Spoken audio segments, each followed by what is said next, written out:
Hi, ഞാൻ doctor പ്രിയ, Q1 health കെയറിലെ homeopathic ഫിസിഷ്യനാണ്. ഇന്ന് ക്ലിനിക്കിൽ വരുന്ന പല പേഷ്യൻസും പറയും നടുവേദന ആയിട്ട് തുടങ്ങിയതാണ്, ഇപ്പോൾ അടിവയറിന് വരെ വേദന, കൂടെ ഓക്കാനം, ഛർദ്ദിക്കാനുള്ള തോന്നൽ, അതുപോലെ മൂത്രം കണ്ടിന്യൂസ് ആയിട്ട് പോകുന്നില്ല, ഇടയ്ക്കിടയ്ക്ക് പോകണം തോന്നുക. ഇതൊക്കെ ഒരു പരിധി വരെ കിഡ്നി സ്റ്റോണും ഉണ്ടാവാം. ഇന്ന് നമുക്ക് ഈ വിഷയത്തെക്കുറിച്ച് സംസാരിക്കാം. കിഡ്നി സ്റ്റോൺ അഥവാ മൂത്രക്കല്ല്. എങ്ങനെയാണ് മൂത്രത്തിൽ കല്ലുണ്ടാവുന്നത് നോക്കാം.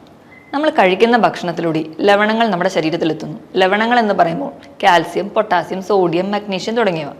ഇവ നമ്മുടെ ശരീരത്തിലെത്തുകയും ശരീരത്തിന് വേണ്ട ഫങ്ഷൻസ് ഒക്കെ ചെയ്ത് ബാക്കിയുള്ളത് കിഡ്നിയിലെത്തി മൂത്രം വഴി പുറന്തള്ളുന്നു. ചില ജീവിതശൈലികൾ കൊണ്ട് ഈ ലവണങ്ങൾ നമ്മുടെ കിഡ്നിയിൽ അടിയുന്നു. ഇവ ചേർന്ന് ഒരു ക്രിസ്റ്റൽ ഉണ്ടാവുന്നു. ക്രിസ്റ്റലുകൾ ചേർന്ന് കല്ല് രൂപപ്പെടുന്നു. ഇങ്ങനെയാണ് മൂത്രത്തിൽ കല്ലുകൾ ഉണ്ടാവുന്നത്. ഇത് ഒരു മണൽത്തരിയുടെ വലുപ്പം മുതൽ ടെന്നീസ് ബോളിന്റെ സൈസ് വരെ ആവാം. കൂടുതലായും പുരുഷന്മാരിലാണ് കാണുന്നത്. എന്തുകൊണ്ടൊക്കെ മൂത്രത്തിൽ കല്ലുണ്ടാവുന്നു എന്ന് നോക്കാം. ഒന്നാമത്തെയും പ്രധാനപ്പെട്ട കാരണവും വെള്ളം കുടിക്കുന്നതിൻ്റെ അളവ് കുറയുമ്പോൾ ശരീരത്തിലെ ജലാംശം കുറയുന്നത് വഴി. രണ്ടാമതായിട്ട് തെറ്റായ ഭക്ഷണ രീതി. നാരടങ്ങിയ ഭക്ഷണങ്ങൾ കഴിക്കുന്നത് കുറയുമ്പോഴും റെഡ് മീറ്റുകൾ കൂടുതലായി കഴിക്കുന്നതും സോഫ്റ്റ് ഡ്രിങ്ക്സും അതുപോലെ സ്പൈസി ഫുഡുകൾ കൂടുതലായി കഴിക്കുന്നത് വഴിയും നമുക്ക് ലവണങ്ങളുടെ അളവ് ശരീരത്തിൽ കൂടാം.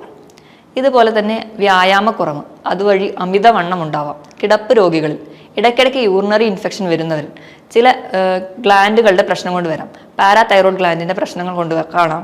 അതുപോലെ ഗൗട്ടുള്ളവരിൽ, ചില മരുന്നുകൾ കഴിക്കുന്നവരിൽ, ചില ഡയൂററ്റിക്സ് കഴിക്കുന്നവരിൽ, പുകവലി, മദ്യപാനമുള്ളവരിൽ, ഇവരിലൊക്കെ നമുക്ക്, അതുപോലെ ഗൗട്ടുള്ളവരിലും നമുക്ക് കിഡ്നി സ്റ്റോൺ ഉണ്ടാവുന്നതായി കാണാം. പലതരത്തിലുള്ള കിഡ്നി സ്റ്റോൺ ഉണ്ട്. ഏതൊക്കെയാണെന്ന് നോക്കാം. ഒന്നാമത്തേത് കാൽസ്യം സ്റ്റോൺ. ഇതാണ് ഏറ്റവും കൂടുതലായി കാണുന്നത്. 70 മുതൽ 80% വരെ കാൽസ്യം സ്റ്റോണുകളാണ്. ഇത് യൂറിൻ്റെ അസിഡിറ്റി മൂലം ഉണ്ടാവുന്നതാണ്. രണ്ടാമത്തേതാണ് സ്റ്റുവൈറ്റ് സ്റ്റോൺ. സ്റ്റുവൈറ്റ് സ്റ്റോൺ എന്ന് പറയുമ്പോൾ മാഗ്നീഷ്യം, അമോണിയ, ഫോസ്ഫേറ്റ് തുടങ്ങിയ ലവണങ്ങളുടെ പ്രസൻസ് മൂലം ഉണ്ടാവുന്നതാണ്. ഇത് 10 മുതൽ 15% വരെ മാത്രമേ കാണാറുള്ളൂ. മൂന്നാമത്തേതാണ് സ്റ്റാക്ഹോൺ കാൽക്കുലസ്. അതെന്ന് പറഞ്ഞാൽ നമ്മുടെ മാൻ്റെ കൊമ്പ് പോലെ ഇരിക്കും. അത്ര വലിയ സൈസ് ഉണ്ടെങ്കിലും കിഡ്നിയിൽ വേദനയോ അല്ലെങ്കിൽ മറ്റ് ബുദ്ധിമുട്ടുകളോ ഒന്നും ഉണ്ടാക്കാറില്ല. നാലാമത്തെയാണ് uric acid stone. Uric acid എന്ന് പറയുമ്പോൾ നമ്മുടെ പ്രോട്ടീൻ വിഘടിച്ചുണ്ടാവുന്ന എൻ പ്രൊഡക്റ്റ് ആണ്. നമ്മുടെ ശരീരത്തിൽ പ്രോട്ടീൻ്റെ അളവ്, അതായത് റെഡ് മീറ്റ് ഒക്കെ കൂടുതലായി കഴിക്കുമ്പോൾ ഈ പ്രോട്ടീൻ എല്ലാം ശരീരത്തിൽ അടിയുന്നു. ഇത് സന്ധികളിൽ അടിയുമ്പോൾ നമുക്ക് ഗൗട്ടായും കിഡ്നിയിൽ അടിയുമ്പോൾ യൂറിക് ആസിഡ് സ്റ്റോൺ ആയിട്ടും കാണിക്കുന്നു. എക്സ്റേയിൽ കാണാത്ത സ്റ്റോണുകളാണ് യൂറിക് ആസിഡ് സ്റ്റോൺ. അവസാനത്തെ അല്ലെങ്കിൽ 5ാമത്തെ ടൈപ്പാണ് സിസ്റ്റീൻ സ്റ്റോൺ. സിസ്റ്റീൻ എന്ന് പറയുന്നത് ഒരു അമിനോ ആസിഡാണ്. നമ്മൾ കഴിക്കുന്ന ഭക്ഷണം, അതായത് നമ്മൾ കഴിക്കുന്ന മുട്ട, അതുപോലെ ഇറച്ചി, ബ്രക്കോളി തുടങ്ങിയവയിലെല്ലാം സിസ്റ്റീൻ ഉണ്ട്. സിസ്റ്റീൻ ശരീരത്തിൽ കൂടുമ്പോൾ അത് യൂറിനിലൂടെ പുറന്തള്ളുന്ന കണ്ടീഷനാണ് സിസ്റ്റീനൂറിയ. അതിൻ്റെ ഒരു ഭാഗമായി കാണുന്നതാണ് സിസ്റ്റീൻ സ്റ്റോൺ.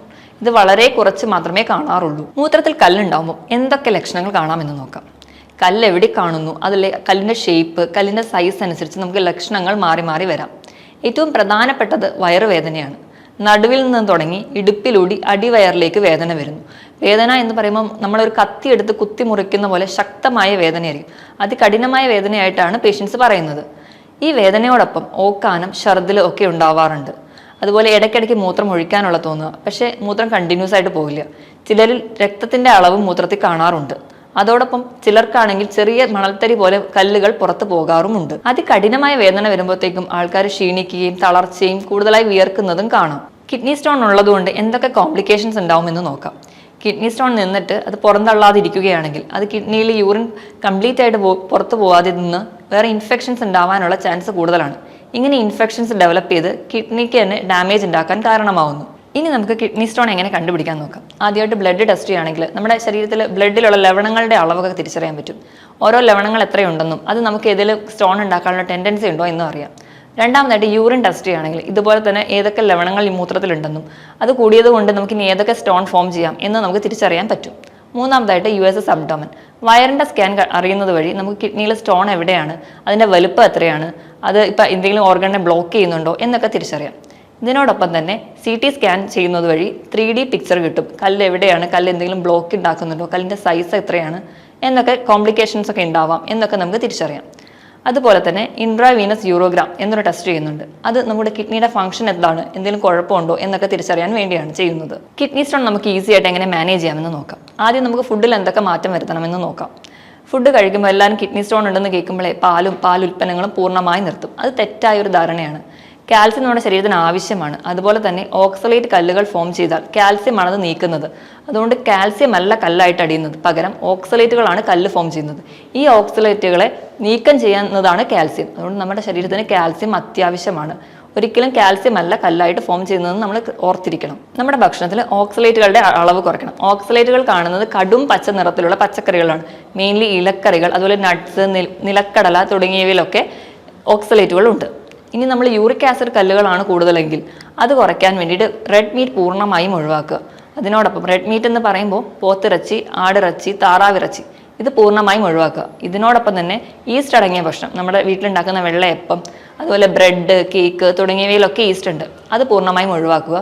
അതിനോടൊപ്പം തന്നെ മദ്യപാനവും പുകവലിയും പൂർണ്ണമായും നിർത്തണം. സോഫ്റ്റ് ഡ്രിങ്ക്സും പ്രോസസ്ഡ് ഫുഡും പൂർണ്ണമായും ഒഴിവാക്കുക. എണ്ണയിൽ വറുത്തതും പൊരിച്ചതുമായ ഭക്ഷണങ്ങളും ഒഴിവാക്കേണ്ടതാണ്. ഇനി നമുക്ക് എന്തൊക്കെ കഴിക്കാമെന്ന് നോക്കാം. നമ്മൾ കഴിക്കേണ്ടതിൽ ഏറ്റവും ആദ്യം വൈറ്റമിൻ സി അടങ്ങിയ ഭക്ഷണങ്ങൾ, നമ്മൾ ചെറിയ പുളിയുള്ള നെല്ലിക്ക, നാരങ്ങ, ഓറഞ്ച് തുടങ്ങിയ പഴവർഗ്ഗങ്ങൾ കഴിക്കുക. ഇത് നമ്മുടെ കല്ല് അലിയിച്ച് കളയാൻ സഹായിക്കും. നമ്മുടെ ഭക്ഷണത്തിൽ ആൻറ്റി ഓക്സിഡൻസ് ഉൾപ്പെടുത്തുക. ആൻറ്റി ഓക്സിഡൻസ് കല്ല് ഫോം ചെയ്യാനുള്ള ടെൻഡൻസി കുറയ്ക്കും. ആൻറ്റി ഓക്സിഡൻസ് എന്ന് പറയുമ്പോൾ ഗ്രീൻ ടീ, ഇഞ്ചി, മഞ്ഞൾ, വെളുത്തുള്ളി ഇവയൊക്കെ ആൻറ്റി ഓക്സിഡൻ്റ് ആണ്. നമ്മൾ പ്രോട്ടീൻ കുറയ്ക്കാൻ വേണ്ടി പയർ വർഗ്ഗങ്ങളൊക്കെ ഒഴിവാക്കുമ്പോൾ പയർ മുളപ്പിച്ച് കഴിക്കുകയാണെങ്കിൽ ആൻറ്റി ഓക്സിഡൻസിൻ്റെ അളവ് കൂടുന്നതായി കാണാം. വൈറ്റമിൻ ഇയും വൈറ്റമിൻ കെ അടങ്ങിയ ഭക്ഷണം കൂടുതലായി കഴിക്കുക. അതിന് ഏറ്റവും വലിയ ഉദാഹരണം നമ്മുടെ വീട്ടിൽ സുലഭമായി കിട്ടുന്ന കരിക്കാണ്. അത് മൂത്രത്തിൽ കല്ലിന് നല്ലൊരു മരുന്നാണ്. ഭക്ഷണത്തിൽ വരുത്തുന്ന മാറ്റത്തിനോടൊപ്പം തന്നെയാണ് നമ്മൾ കുടിക്കുന്ന വെള്ളത്തിൻ്റെ അളവും. 12 മുതൽ 14 ഗ്ലാസ് വരെ, ഏകദേശം 3 ലിറ്ററോളം വെള്ളം ദിവസവും കുടിക്കണം. വെള്ളം കുടിക്കുന്നതിനനുസരിച്ച് തന്നെ മൂത്രം പാസ് ചെയ്യുന്നുണ്ടെന്ന് ഉറപ്പുവരുത്തണം. മൂത്രത്തിന് എന്തെങ്കിലും കലക്കലോ അല്ലെങ്കിൽ മഞ്ഞ നിറമോ എന്തെങ്കിലും ഉണ്ടെങ്കിൽ നമ്മൾ കുടിക്കുന്ന വെള്ളത്തിന്റെ അളവ് കുറവാണ് എന്നാണ് അർത്ഥം. അതികഠിനമായ വേദന വയറിലൊക്കെ അനുഭവപ്പെട്ടുകൊണ്ടിരിക്കുമ്പോൾ വെള്ളം കുടിക്കേണ്ട ആവശ്യമില്ല. അത് നമുക്ക് വേദന കൂട്ടത്തേ ഉള്ളൂ. പെട്ടെന്നുണ്ടാവുന്ന ഇങ്ങനെയുള്ള വയറുവേദനയോ നടുവേദനയ്ക്കോ ഏറ്റവും നല്ല ഒരു മരുന്നാണ് നമ്മൾ ആവണക്കെണ്ണ. അത് നമ്മൾ തേക്കുന്നത് വഴി നമുക്ക് താൽക്കാലികമായിട്ട് വേദന കുറയ്ക്കാൻ സഹായിക്കും. കൃത്യമായി ഭക്ഷണം കഴിക്കുന്നതും വെള്ളം കുടിക്കുന്നതും ശ്രദ്ധിച്ചതിനോടൊപ്പം തന്നെ വ്യായാമത്തിന് വളരെയധികം പ്രാധാന്യമുണ്ട്. ദിവസവും ഒരു 45 മിനിറ്റ് മുതൽ 1 മണിക്കൂർ വരെ ആഴ്ചയിൽ 5 ദിവസമെങ്കിലും എന്തായാലും വ്യായാമം ചെയ്യണം. അതുവഴി നമുക്ക് നമ്മുടെ ബോഡി വെയിറ്റ് കൺട്രോൾ ചെയ്യാൻ പറ്റും. ബോഡി വെയിറ്റ് കൂടുന്നതും നമ്മുടെ കിഡ്നി സ്റ്റോണിന് ഒരു കാരണമാണല്ലോ. അപ്പോൾ നമ്മൾ കൃത്യമായിട്ട് വ്യായാമം ചെയ്യണം. ദിവസം ഒരു 45 മിനിറ്റ് മുതൽ 1 മണിക്കൂർ വരെ ആഴ്ചയിൽ 5 ദിവസമെങ്കിലും കൃത്യമായി വ്യായാമം ചെയ്യുക.